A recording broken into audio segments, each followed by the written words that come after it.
Well, like a wrecking ball has Team Noob come in every Prepare single to week, engage. securing themselves 5 straight first place victories, clinching their #1 seed, but their domination has not yet ended as they find themselves in the quarterfinals against Arctic Gaming in our first quarterfinal of the day. Yeah, this is going to be very interesting to see. Team Noob is actually not going to go aggressive. I like the posturing from Arctic Gaming. They're in a defensive posture. They're expecting for the invade to come. With Ryoma there is really solid defense. So instead of Team Noob invading, they're going to opt to just play the more passive game, scale up, and just farm their jungle. But look at the posture right now. Tulin is pushing Liliana out of the mid lane and winning the mid lane matchup, which is going to be huge because Tulin and Teamy are just so strong for mid-map control. And you can see already the opposite evades. Great prediction and knowledge of Team Noob to understand that Arctic Gaming was for the top side of the map. Coco, as a result, decides to find himself backing off a little bit. The patience and communication has been something that Team Noob, we've credited them for a lot. Teams like Allegiance that have found themselves struggling in instances in North America, as well as Immortals when they're behind, Team Noob is one of the best teams in the Western world right now at stopping the bleeding and making sure that any opportunity for a team to get ahead, they nip that right in the bud. Yeah, they're very calculating. Look at it, they're putting pressure onto Joker side lane because Ness, even though Joker is great in the side lane, he's not as strong, as dominant as like Malik or Ryoma in side lane normally. What I see some hope from Arctic Gaming is they do have Zephy's. Zephy's, the lower health you get, the more tankier and he gets. So against a Zeo, Zephy's actually pretty good because Zeo is very squishy. So if Zephy's can initiate onto a Zeo and CC the Zeo down, then Arctic has a really good chance of winning these engages. A very preliminary 3-man grouping up here by Team Noob, understanding that they want to get themselves that Spirit Send. Now all 4 members in a roster is going to get dived upon there by the junglers. The double knockup's going to happen. Teamy will end up picking up first kill onto Wasabo. Roster is almost about to fall as well. Vex ends up picking up that kill. And as we see that, 4 members have fallen. A double kill into the hands of 0-9, but more importantly, 4 kills in the pockets of Team Noob. Yeah, that was such a crazy rotation. A nice engage there. They just played more aggressive. That knock-up coming from Lubu was critical in securing these kills. And then the aggression just kept coming. You can see that Zeo's Windblade actually slows down his heroes. And if he hits the Windblade and puts the wind mark on them, he activates the Dust Devil passive that does extra magic damage, and now he's level 5. That means his ultimate, Tornado, is going to do so much burst damage and able to eliminate the side of Arctic Gaming very quickly. 0-9 roams to the bottom side of the map to try to make sure not only is he there for an opportunity to get themselves that Abyssal Dragon, but the tracking nature that 0-9 has applied in making sure that he tracks every place that Wasabo goes. You can see him being dropped down immediately to 50% HP. That's going to force themselves a recall. As a result, Rostrick is going to have to come down and roam towards the Abyssal Dragon. You can see the top laners coming down towards the bottom side of the map as well. Dragon, 3.5 minutes into the game, is the #1 priority for Team Noob. Yeah, it is. And you saw that the aggression actually forced Wasabo to use his Dark Dominion ultimate. So Mina does not have ultimate. Now it's just refresh. But that was a really good again. Look at his Malik engage there. It's going to get onto Ness and get a kill. Poseidon's able to pick him up that kill. Abyssal Dragon goes into the hands of Team Noob. Ness falls to 0-7. Rostrick and Gus are going to have to be forced to walk away. Wasabo falls to Poseidon. That's going to be his 2nd kill of the game. And so now with 3 kills in their pocket and Abyssal Dragon to boot, they're going to push themselves towards this mid lane. Yeah, 0-7 just impressed me. He can play so many heroes in the side lane. That was a perfect Malik ultimate. That shock ultimate landed on 3 people. They secure the kill onto Ness, and they get the dragon, and this is going to put them in a very comfortable lead. And now they're taking objectives left and right.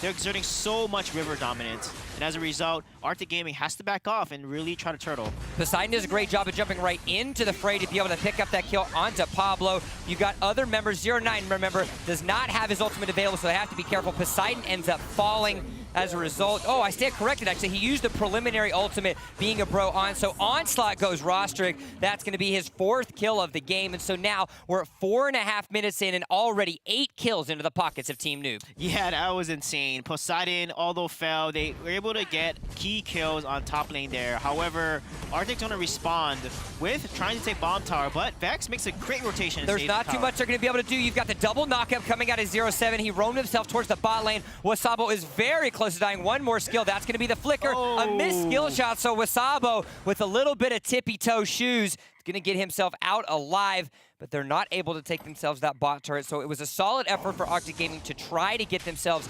something to boot for the 3 kills that they lost in the top side of the map. But as a result, again, Team Noob's rotating efficiently. Yeah, that was such a good rotation by Vex, and that Windblade barely missing Wasabo. It would have killed him for sure. And look at this, nice teamie. 0-9 is playing teamie so well, landing so many of these Pooty-Poot stun, and allowing his team to follow up on the CC that the stun provides. 3-0-5, 8 out of 9 kill participation. 0-9, an individual that we don't spend as much time talking about as some of the other supports over in Europe. Bloodbath goes Poseidon, but 0-9 perfected himself on some of that Alice play that we saw in the last couple weeks. Now performing on Teamie, improving yet again why this hero is 100% pick banned in both regions, Europe and yeah, and he's holding his Pooty-Poots for the full 2.5 second duration. And the longer you hold the Pooty-Poots, the longer and more damage that stun is going to do. So really good job from 0-9 playing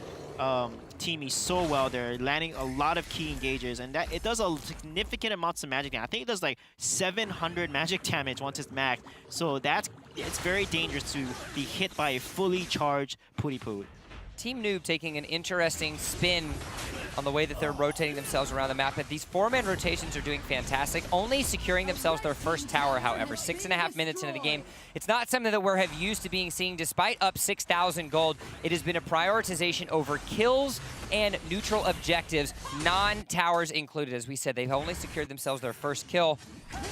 However, now with the gold advantage well into their favor, it looks like to be an opportunity for them to start pushing on to the turrets. You can see the proxy wave coming out of 0-7 in the bot side of the map. 4 members rotating to the top. There's going to be the knock up onto Wasabo. It does not matter. He's not going to be able to get away safely. 6 kills make that 6 kills, mind you, into the hands of God Poseidon. Team Noob is on a spree. Yeah, they are. Such a nice save by 0-9. They're activating his being a bro and reviving Poseidon there, but he didn't have it for himself and does fall, giving 1 kill over to Arctic, but that doesn't matter. Team Noob is just playing so aggressive, and they're going to be able to hopefully take this top tower pretty soon here. Team Noob is essentially in their own sandbox mode. They're able to walk around the map wherever they want, take whatever objectives, as well as, you know what? Okay, sure. Let's go ahead and grab ourselves a couple towers while we're at it. 2 towers and a 7,000 gold lead at 7.5 minutes in. Now, mind you, we are past the 6-minute mark, which means you have the Dark Slayer ready and available if either of these teams decide to do so. A 3rd tower falls, this time in the bot lane, in the top side of the map. And so now you've got the inner turrets down on the top side. You've got the tier 1 on the bot, and it looks like 1 more set of auto attacks by that siege minion.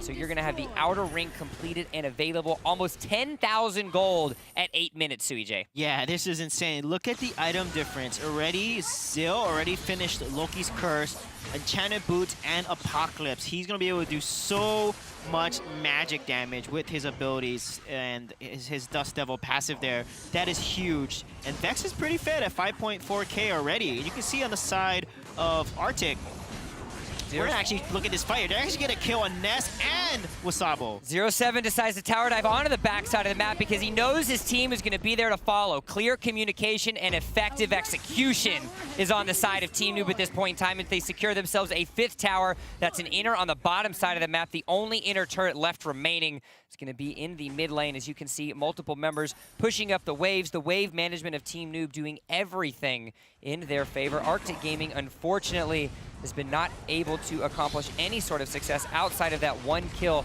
pre-3 minutes into the game. The first high ground turret goes down in the bot side. 4 members are going to rotate towards this middle of this map, make that 5 members. Another tower goes down, and it is now a dissection of the base by Team Noob. Yeah, look at the amount of damage just coming out from Vex, though. You can see when he goes in with an ultimate, the health bars just get depleted. So Arctic Game's got to be really careful. Look at the Malik engage on the back line here. Poseidon is going to jump on Gus, and Gus is going to be eliminated. Coco's going to be able to pick himself up a kill as well. Every single member of Team Noob is contributing to these fights, almost explicitly so.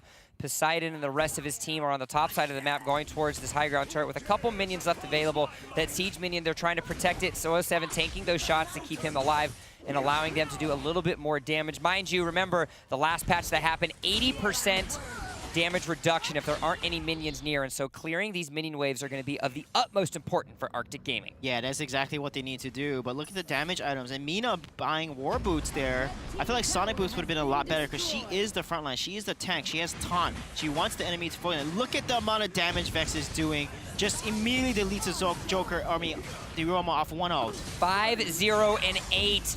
And as you can see, the minions coming in on the side, they're going to continue to get themselves some kills. Doesn't look like they're going to be going for the tower or the core just yet. They don't have any minions. They're going to have to be very careful. The damage reduction, despite the fact and the lead that Team Noob has at their disposal, they still have to play a little bit of cautious. They still have to be a little careful. 4 members, mind your just down roster, are going to be the only one left alive to clear these minions. Yeah, this is crazy. Team Noob is just so ahead right now. 14, level 15. And you can see that Arctic Gaming, they're level 10 and even level 9 on the Mina. So level 9 Mina against a level 14, 15 carry means that you're not a tank anymore. And with war boots instead of sonic boots built on her, that is going to make her a lot more susceptible to the burst damage that's coming from Team Noob. And as a result, you know, it's going to be really hard for them to come back in the game here. They just have to get one nice pick, combo their CC, and secure a kill on like a Vex or a Poseidon. But this is going to be really hard with the way the Team Noob is playing. They're going to have to do that or find themselves a shovel to see if there's any hidden gold underneath their base, because they found themselves at a 14,500 gold deficit at 11 minutes. Darkslayer, as well as an extra Sentinel, have been acquired by Team Noob, furthering their lead, but more importantly, increasing their pushing power. As the final tower goes down, the minions have started to come into the base. Super minions have spawned on all 3 lanes now. It's going to be the final team fight that's going to decide everything. Poseidon ended up taking that turret, as we said. Members are going to fall. Everyone's going to die. That's going to be the clean ace. And at 11 minutes and 45 seconds, Team